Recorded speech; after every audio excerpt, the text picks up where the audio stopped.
Welcome to the presentation, Additional Precautions in Acute Care for Champion Day 2025. Which person presenting with cough has an infectious respiratory illness?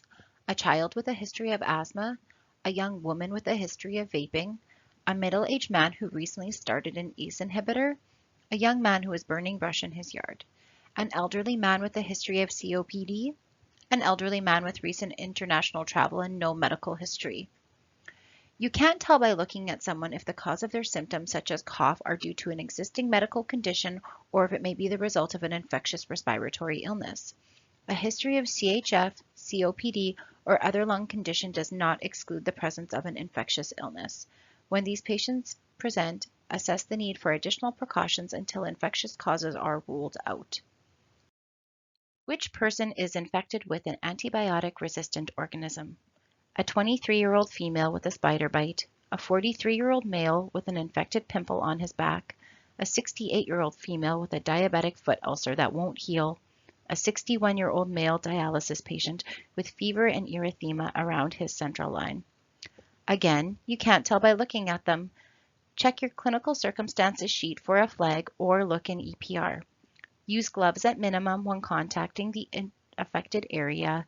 Add PPE based on a point-of-care risk assessment as needed.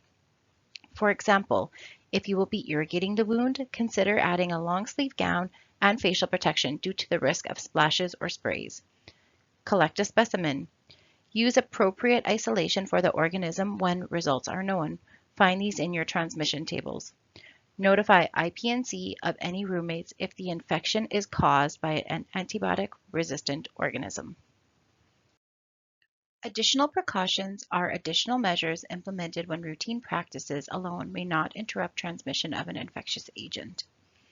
They are used in addition to routine practices, not in place of, and are initiated based on condition, clinical presentation, and diagnosis. Each additional precautions require their own set of measures with specific PPE and accommodation. We'll go through each individually. What does it mean to put someone on additional precautions? Why would they need it? The patient has symptoms such as diarrhea, cough, fever, rash, etc. A result has come back for an organism requiring precautions such as influenza or a wound swab indicating MRSA. Who can do it? Anyone. A doctor's order is not required. Do I need to notify anyone? If it is for a reportable disease or condition that would require contacts to be traced, notify IPNC. Examples, tuberculosis, measles. Please contact IPNC if the transmission table or policy state you should do so. Do I need to document it? Yes. Document why precautions were established, the type of precautions, and the date and time they were initiated. When we go back through the chart to do contact tracing, or if we have to see who might be a close contact, this is incredibly helpful. We can't stress enough how important documenting is, and like everything in nursing, not documented, not done. New provincial additional precaution signs are being rolled out. You'll soon see these in all facilities in the IERHA.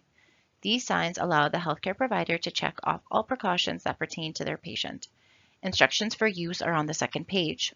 The sign should be placed on the door or bed space of the person requiring additional precautions.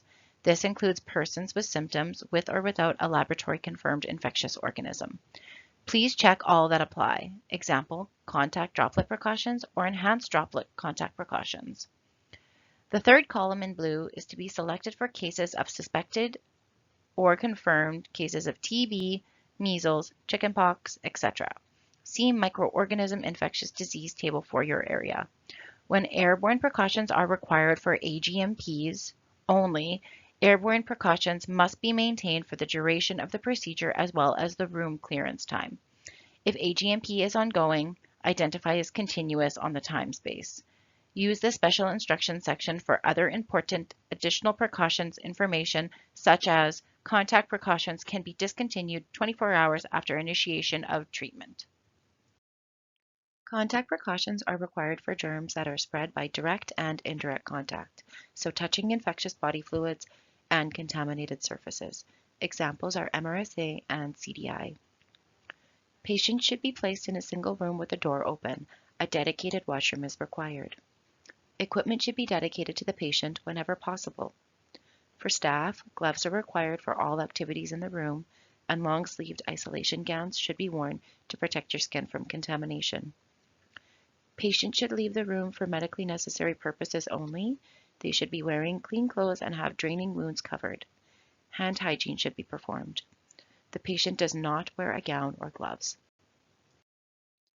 Droplet transmission occurs when droplets from a patient coughing, sneezing, or talking land on your mucous membranes. Example, mumps or Neisseria meningitidis. These patients should be in a single room with the door open and a dedicated washroom. Equipment should be dedicated to the patient. For staff, mask and eye protection are required. The patient should leave the room for medically necessary purposes only, wearing a procedure mask and perform hand hygiene. You don't have half a face. Don't wear half the PPE. Droplet precautions require both mask and eye protection. If you only wear a mask, you are only protecting half of the mucous membranes on your face. Airborne spread occurs when germs are expelled in small droplet particles during talking, sneezing, and coughing. They remain suspended in the air and can cause infection if they are breathed in by a susceptible person, for example, tuberculosis and measles. Place the patient in an airborne infection isolation room whenever possible. Don't forget to activate the negative pressure. If not available, the patient should be placed in a single room with a dedicated washroom and the door should remain closed. For staff, a fit, tested, seal-checked N95 is required. The patient should only leave the room when medically necessary. They should be wearing a procedure mask and perform hand hygiene. Containment precautions are used for high-consequence pathogens. That is because these organisms have limited treatment options and are spread through direct and indirect contact. Example, CPE, AMR, GMB, Candida auris. The patient requires a single room with a dedicated washroom and the door can remain open. Equipment should be dedicated to the patient. Staff should wear an isolation gown and gloves for all activities in the room, even if you are not touching the patient or their environment. The patient should have all care provided in the room and only leave the room for essential purposes. If they must leave the room, they should wear clean clothes and perform hand hygiene. All wounds must be covered. Some organisms require a combination of precautions. Your patient could be on contact droplet precautions for RSV or enhanced droplet contact precautions for COVID-19. Note the infection control requirements on the signage. Where can you look to determine what precautions are required? You can find them on your transmission tables.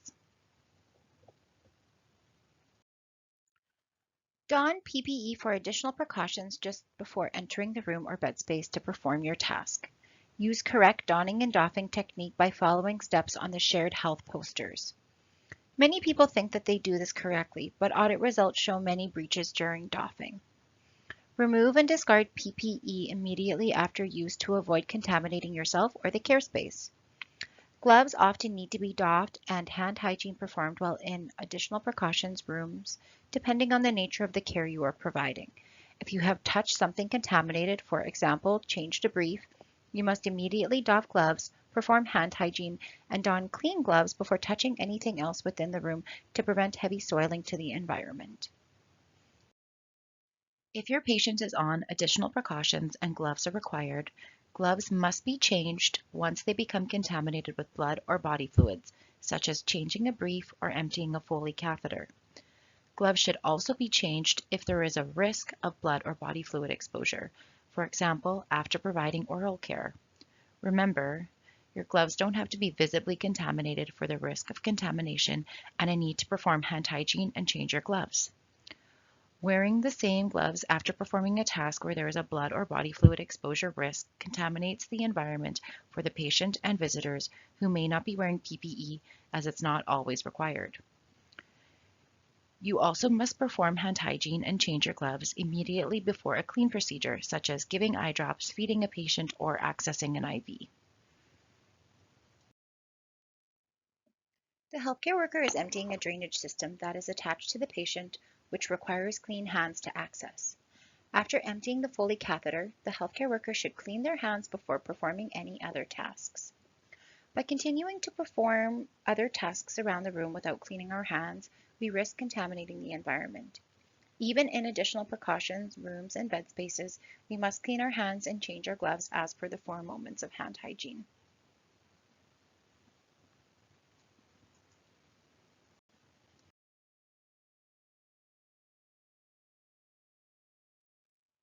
Here we see the healthcare worker emptying a Foley catheter. Knowing this is a blood and body fluid exposure risk, the healthcare worker doffs her gloves and cleans her hands before performing additional tasks. In additional precautions rooms, we must be mindful to not move from dirty tasks to clean tasks without performing hand hygiene. If 2 patients are both on additional precautions and are in a shared bedroom, PPE must be changed between patients.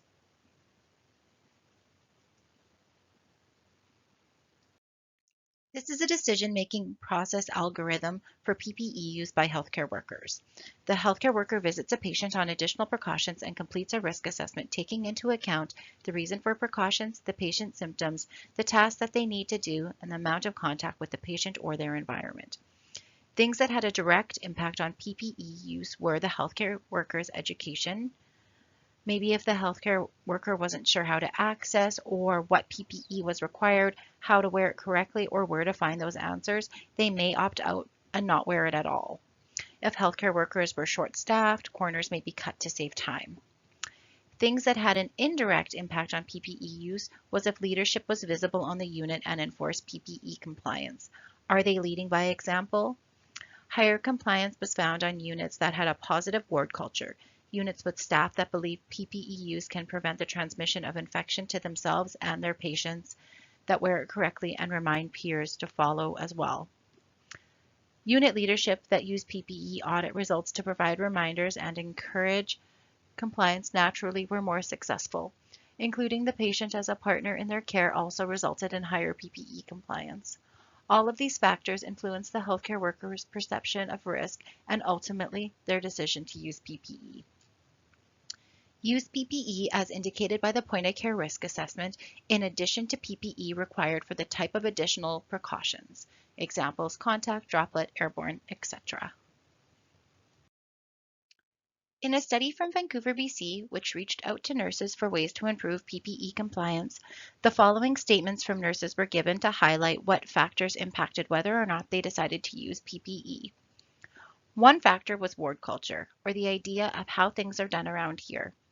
While working on a unit, one nurse mentions how they no longer isolate for MRSA in another region in Manitoba. All the other nurses then in turn follow the nurse and don't implement the proper precautions. All regions in Manitoba are to follow the same guidelines in regards to isolation. This includes MRSA. If you talk to someone that works in any other region and they don't isolate for MRSA, it isn't because it's not required, it is because provincial guidelines are not being followed. We have a duty to protect our patients. Canadian nurses in this study noted that being short-staffed impacted their decision to wear appropriate PPE. We recognize that this is a challenge, but consider how, by cutting corners, germs can spread to other patients, which means more patients on isolation, more donning and doffing, as well as the potential of an outbreak or staff illness, which would further increase the strain on staffing. Also consider how additional precautions or outbreaks can result in delays for patients receiving needed diagnostics, treatments, or surgery. The impact on your workload and the outcomes for the other patient when they acquire a preventable infection during the delivery of care due to lack of appropriate isolation, hand hygiene, equipment cleaning, or PPE use should also be considered. Perceived risk or misconceptions. Common misconceptions include statements like, everyone has MRSA, we all have MRSA, the patients touch the same apples at Walmart, so what is the point of using precautions in hospital?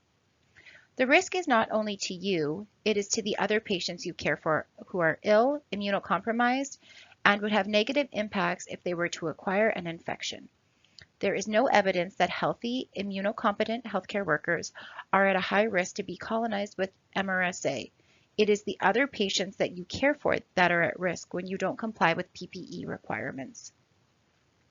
We recognize that when people go out into the community, they interact with other people and are not on isolation. What we need to be concerned about is when they are in our facilities, they need to be on precautions in order to protect other vulnerable patients. Have you ever heard a coworker say, if they swabbed healthcare workers, we would all be MRSA positive? Well, they did just that. A study published in the Canadian Journal of Infectious Diseases swabbed 89 healthcare workers in a downtown emergency room in Toronto. It found that none of the staff were colonized with MRSA and concluded that contrary to common belief among healthcare workers, MRSA colonization of healthcare workers is low and very similar to that of the local population. Belief that healthcare workers all have MRSA is unfounded and does not mean that PPE is not required. Don't underestimate the role and role modeling of leaders. The behavior of leaders can influence staff in many ways.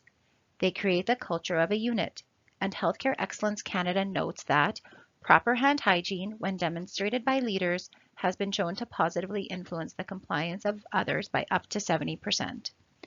Courageous leadership is essential to create environments where patients, essential care partners, healthcare providers, and staff feel safe to explore, speak up, and act when they see an opportunity to improve safety or reduce risk. The responsibility requires psychological and cultural safety for everyone. Case study. Miss Smith is a 78-year-old female that has been admitted to an inpatient unit for failure to cope after a fall at home. She has been admitted to an inpatient unit for 2 weeks when she develops diarrhea, having 7 bouts in the last 24 hours. She is in a double room. What should you do? First, you should find your infection control resource binder located on every unit. The binder contains information related to routine practices, additional precautions, policies, fact sheets, and our transmission tables. The front portion of the transmission table is an alphabetical list of symptoms. This is used when you are unsure of a causative organism. Note, when you look up diarrhea, it directs you to proceed to gastroenteritis. Once we find gastroenteritis, we can see that contact precautions are required. The duration of precautions required are until infectious causes like CDI and norovirus are ruled out. Additional precautions elements required. Accessible PPE cart immediately next to where it is needed. Signage posted at the entrance to the room or bed space. Private room with washroom. If a private room isn't available, a commode at the bedside is required to eliminate sharing a washroom. Monitor the roommate for symptoms. Dedicated equipment, and consider specimen collection. CNS, O&P, and CDI results come back for Mrs. Smith. Mrs. Smith has tested positive for norovirus. What's next?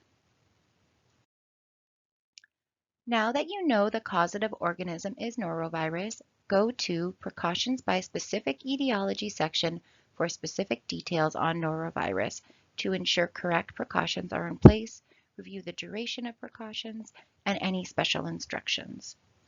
Connect with IPNC as norovirus is typically associated with outbreaks due to high viral loads contaminating the environment. Take note of any new cases of diarrhea, vomiting, or nausea. Isolate them immediately and start a line list. If more patients develop symptoms, isolate immediately and collect specimens.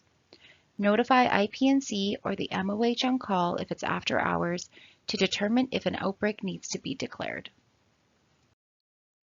Managing patients on additional precautions. Remind and assist patients with hand hygiene. Provide additional precautions and specific disease fact sheets and review them with your patient. Examples: contact, droplet, MRSA, CDI. Do not put a patient in gloves and isolation gown to leave the room. This PPE is for staff and visitors.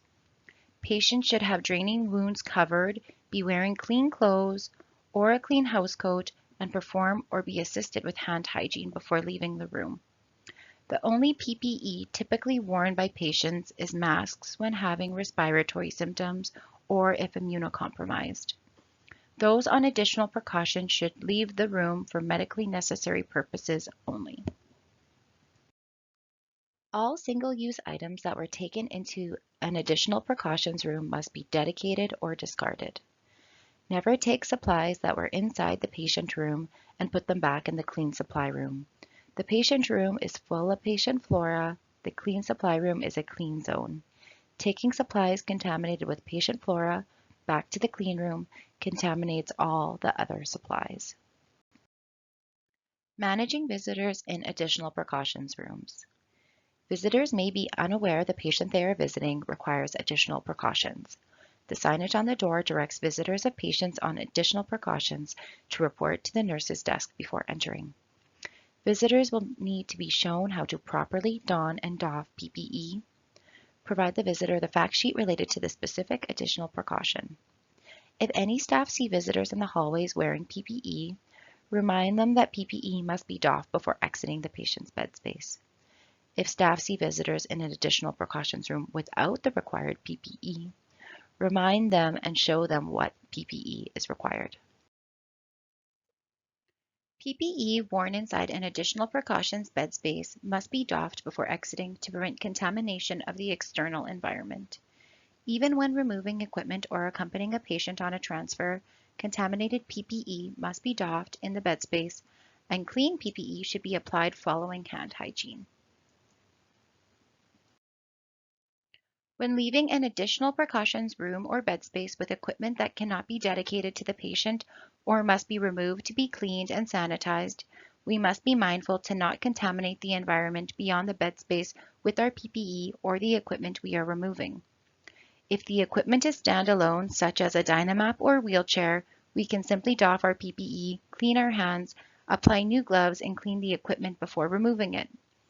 If the equipment is small, such as a water jug, leave it near the entrance of the bed space, doff PPE, clean hands, and retrieve the equipment after donning new gloves. How to properly don personal protective equipment. Determine what zone you are in or entering, green, orange, or red. Ask yourself, will you need an N95 respirator for an aerosol-generating medical procedure, also known as an AGMP? If personal protective equipment is not already on, it must be put on prior to entering the room, care area, or home.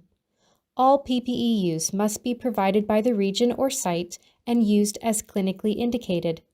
This PPE has been evaluated following established criteria in order to ensure it provides the recommended level of protection.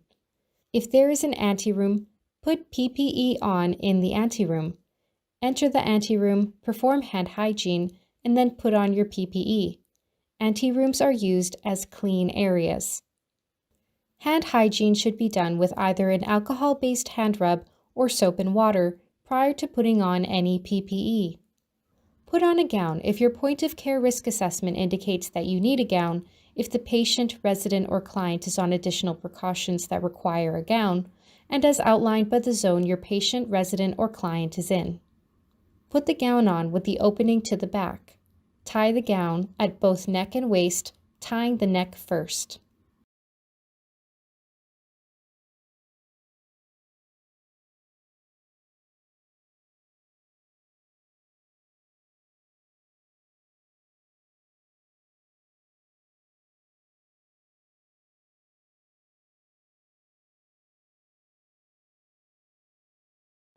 Make sure the gown covers your skin and clothing all the way around.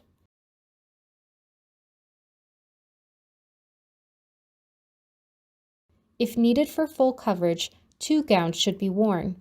The first gown is put on in the style of a housecoat.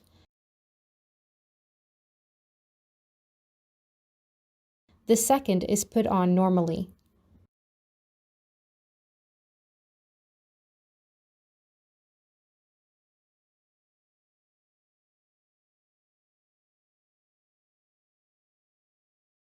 Tie both ties of the second gown, starting at the neck.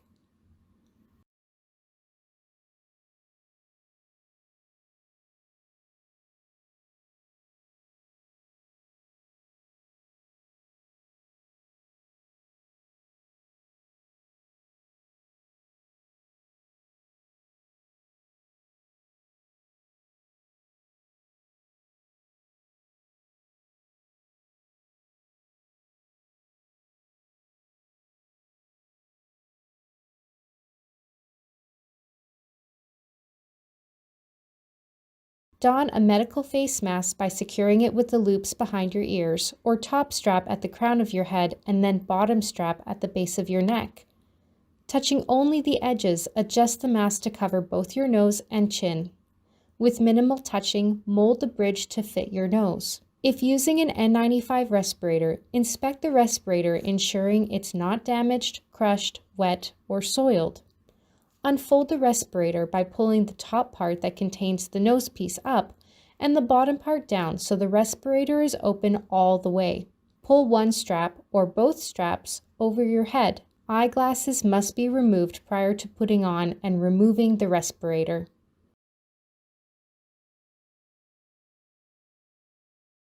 Use tabs on the side of the respirator to further adjust the face piece for comfort.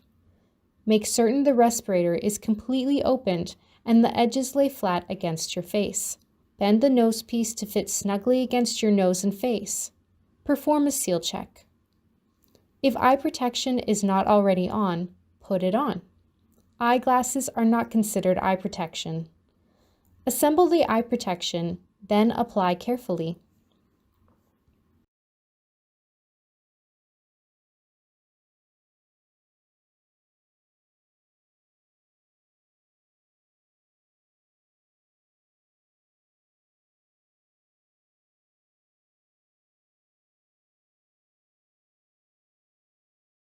Put on gloves if your point of care risk assessment indicates you need gloves, if the patient, resident, or client is on additional precautions that requires them, or if you are entering an orange or red zone. Put on gloves that are the appropriate size for you. Pull the cuff of the gloves over the cuff of the gown. Congratulations, you have safely and correctly put on your PPE. How to properly doff personal protective equipment. Throughout this video, where the word patient is used, we are referring to patients, residents, and clients. Determine what zone you are in, green, orange, or red. If not in a COVID-19 unit, gloves should be removed or changed after the task you needed gloves for, if they become visibly soiled, or after patient or patient environment interaction. If removing after patient interaction, remove them before leaving the patient's room, care area, or home. In the COVID-19 unit only, follow extended use guidelines for gloves. Staff who enter the patient room or care area without direct physical contact do not have to change their gloves. Where there is direct patient contact, gloves must be changed when leaving the room. Gloves are to be worn in all areas, for example, halls, in the COVID-19 unit. To remove gloves, use glove-to-glove, skin-to-skin technique by grasping at the palm and removing the first glove, pulling the glove inside out. Hold the glove that was removed in the hand that is still gloved. Scoop under the cuff of the second glove with bare fingers and remove the second glove by pulling it inside out over the first glove. Place the gloves in the garbage. Perform hand hygiene.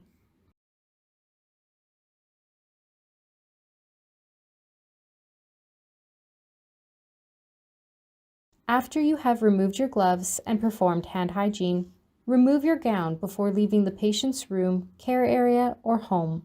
In green and orange zones, remove your gown after each patient encounter you needed to wear the gown for, whether it was needed because of your point of care risk assessment, like a complicated dressing change where irrigation is required, or if your patient is on additional precautions. If you are working in a COVID-19 unit, follow the extended use guidelines and wear the gown between COVID-19 positive patients. If your patient is on additional precautions for other reasons, for example, MRSA, your gown must be removed after the patient encounter and a clean one put on. You should always change your gown if it is soiled with blood and body fluids, and remove your gown at breaks and at the end of your shift. To remove your gown, untie at the neck, then at your waist. Scoop fingers under cuff of one sleeve, then pull sleeve over one hand. Use gown-covered hand to pull gown over other hand. Pull off without touching the outside of the gown. Roll gown inside out, holding the gown away from your body. Place the gown in either a laundry hamper or a garbage bin as appropriate. Perform hand hygiene. If using an overhead gown, gently pull apart perforated edges of gown at back of neck, then untie the waist.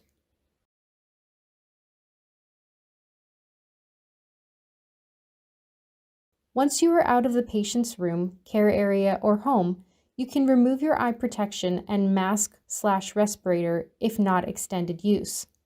If there is an anteroom, you should remove your eye protection and mask/respirator in there. All staff should be following the extended use guidelines for eye protection. Remove and clean and disinfect your eye protection at break, end of shift, when driving, or when visibly soiled.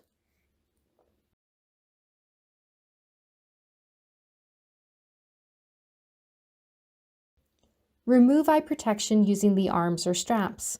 Inspect them for signs of soiling or damage. If eye protection is visibly soiled, the lens is discarded and frame disinfected with a facility-approved disinfectant. Perform hand hygiene. If eye protection is not visibly soiled, the lens and frame are cleaned and disinfected with a facility-approved disinfectant. See the Standard Operating Procedure, or SOP, for disinfecting eye protection on the Shared Health PPE webpage for more details. Some sites have medical device reprocessing to reprocess eye protection. For those sites, place in the designated spot. Perform hand hygiene. Place the lens on 2 facility-approved disinfectant wipes. Clean and disinfect the frame using a facility-approved disinfectant wipe.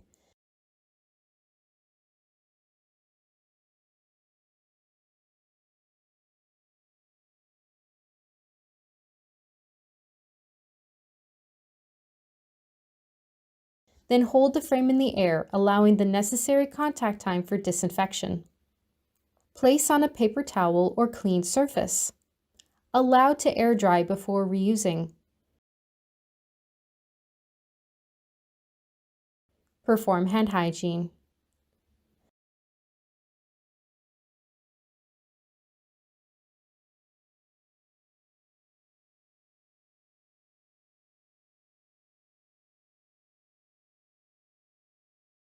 Securely store the frame in a way it won't be contaminated or tampered with, for example, in a Ziploc bag labeled with your name. Return to the lens placed on the disinfectant wipes. Wipe all surfaces of the lens. Flip the lens. Wipe all surfaces of the lens. Allow the lens to sit on the wipes until the disinfectant wet contact time has been reached.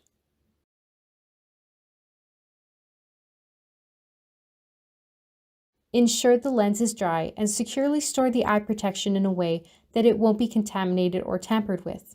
For example, in a Ziploc bag labeled with your name.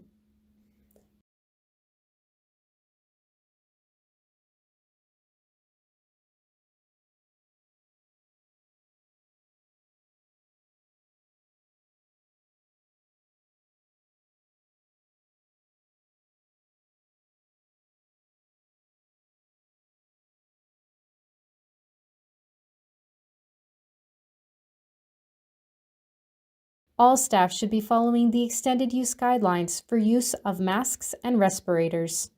Remove your mask using the loops or ties. Discard the mask and perform hand hygiene. For more information, refer to the COVID-19 Personal Protective Equipment Supply Management and Stewardship Planning and Guidance Framework on the Shared Health website. If using an N95 respirator, remove the respirator using the loops. Perform hand hygiene. Each respirator may vary slightly in the steps for removal. Please familiarize yourself with the instructions for the brand you are fit tested for.